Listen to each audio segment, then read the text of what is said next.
बहुत समय पहले सूर्यगर्ह नामक एक समृद्ध राज्य में 4 राजकुमार रहते थे। विक्रम, सौरभ, नरेश और सबसे छोटा आदित्य। चारों तेजस्वी, पराक्रमी और धार्मिक प्रवृत्ति के थे। इन्होंने कभी विवाह नहीं किया क्योंकि उनका जीवन पूजा, भक्ति और राज्य सेवा के लिए समर्पित था। एक दिन जब युद्ध हुआ तो तीनों भाई युद्ध भूमि में वीर गति को प्राप्त हुए। केवल राजकुमार आदित्य जीवित बचा। वह सिंहासन पर बैठा, पर उसके चेहरे पर प्रसन्नता की जगह गहन शोक था। सेनापति ध्रुव ने कहा, महाराज आदित्य, आपने विजय प्राप्त की। फिर यह दुहक क्यों? आदित्य बोले, यह विजय मेरे भाइयों के बिना व्यर्थ है।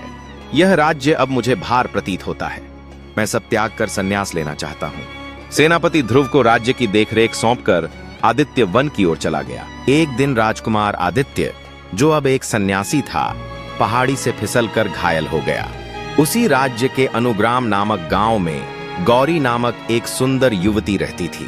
वह जंगलों से जड़ी बूटी लाकर लोगों का उपचार करती थी। जब वह उस दिन वन में थी, उसने गंभीर रूप से घायल एक युवक को देखा।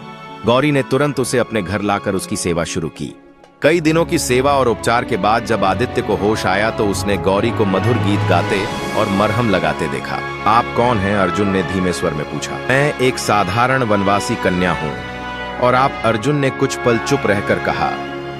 एक समय में राजा था, अब केवल एक भटकी आत्मा हूं। उनके बीच एक अजीब सा आकर्षण पनपने लगा।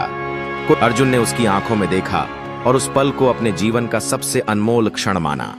उसने कहा, तुम्हारे साथ मेरा हर गम दूर हो जाता है। तुम्हारी हंसी मेरे लिए नया सूरज है। कन्या ने मुस्कुराते हुए कहा, प्रेम के लिए तो कोई राजमहल नहीं चाहिए। झरने की आवाज और पत्तों की सरसराहट इस खूबसूरत पल को और भी खास बना रही थी। हर पल उनके बीच एक नया अध्याय लिखता जा रहा था। अर्जुन ने कहा, क्या तुम मुझे हमेशा अपने पास रखोगी? कन्या ने उत्तर दिया, जहां प्रेम होता है वहां कोई दूरी नहीं होती। उन दोनों ने महसूस किया कि उनकी आत्माएं एक दूसरे के लिए बनी हैं। अचानक दोपहर के शांत आकाश में एक काली छाया मंडराने लगी। गांव की गलियों में खलबली मच गई। एक आदमी बदहवास हालत में दौड़ता हुआ आया और चीखते हुए बोला, भागिए, एक राक्षसी छाया गांव की ओर बढ़ रही है। उसकी आंखों में डर था और सामने खड़ा था राज सिंहासन त्याग चुका वही सन्यासी। अर्जुन ने दृढ़ता से कहा, मैं गांव वालों को मरते हुए नहीं देख सकता। मैं युद्ध करूंगा। गौरी ने उसके हाथ थाम लिए। आंखों से आंसू बहने लगे। आप मत जाइए अर्जुन, मैं आपके बिना नहीं जी सकती। अगर आपको कुछ हो गया तो मैं कैसे जीऊंगी? राजकुमार अर्जुन कुछ क्षणों तक उसे देखता रहा। फिर उसका चेहरा गंभीर हो गया। मैं वचन देता हूं गौरी, मैं लौट कर आऊंगा और लौट कर मैं तुमसे विवाह करूंगा। ये मेरा वचन है। अर्जुन ने अपना त्रिशूल उठाया और अकेले ही उस राक्षसी छाया की ओर बढ़ चला। वह गया, वीरता से लड़ा, लेकिन राक्षस के हाथों मारा गया। एक दिन गौरी जब झरने के पास खड़ी थी, तभी एक आदमी वहां आया और बोला कि तुम्हारा सन्यासी राजकुमार राक्षस के हाथों मारा गया। यह सुनकर वह सुंदरी दंग रह जाती है और आंसू बहाते हुए झरने में कूद जाती है। 300 वर्षों बाद वक्त की परतों को भेदती हुई एक आत्मा पुनः पृथ्वी पर अवतरित हुई थी। इस बार उसका जन्म एक महान सम्राट और महामहिम रानी के महल में उसका नाम रखा गया, तारा। जैसे ही तारा ने इस धरती पर पहली सांस ली, समस्त राजमहल में एक अलौकिक मधुर ध्वनि गूंज उठी।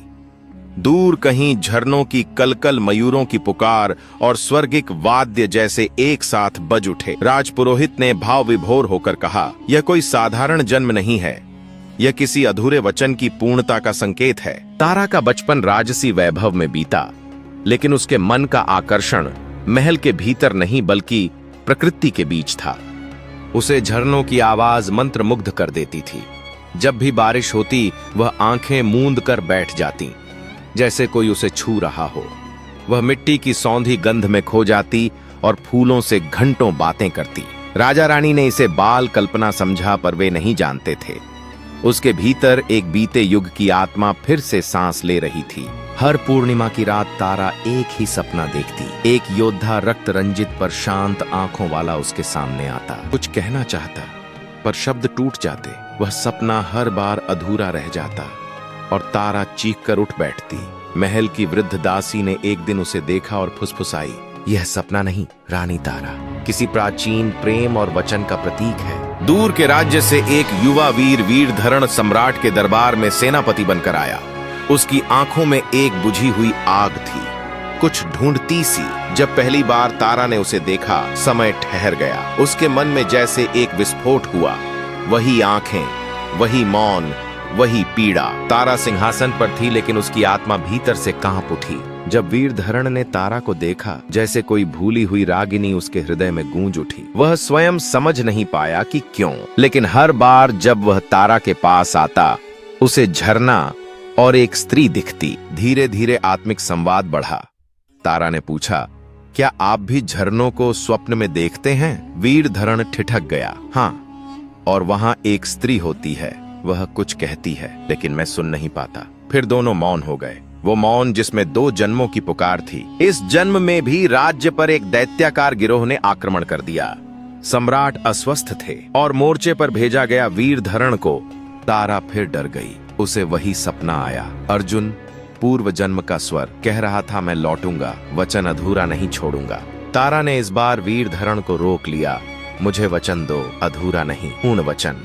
वीरधरण ने गहराई से उसकी आंखों में देखा और कहा, की बार मैं जानता हूँ, मैं ही अर्जुन हूँ और तुम ही मेरी गौरी। अब यह वचन पूर्ण होगा। वीरधरण युद्ध पर गया। तारा ने झरने के सामने मंदिर में दिया जलाया। 3 दिन 3 रातें। चौथे दिन जब सूर्य की पहली किरण गिरी तो एक घायल लेकिन विजयी योद्धा महल की ओर लौट रहा था। तारा दौड़ पड़ी और जैसे ही उसके आंचल ने वीरधरण की चोटों को छुआ, दोनों की आंखों से जन्म जन्म के आंसू बह निकले। अगर ये कहानी आपके दिल को छू गई तो इसे लाइक करना मत भूलिए और ऐसी ही भावनात्मक कहानियां सुनने के लिए अभी सब्सक्राइब कीजिए। कमेंट में बताइए।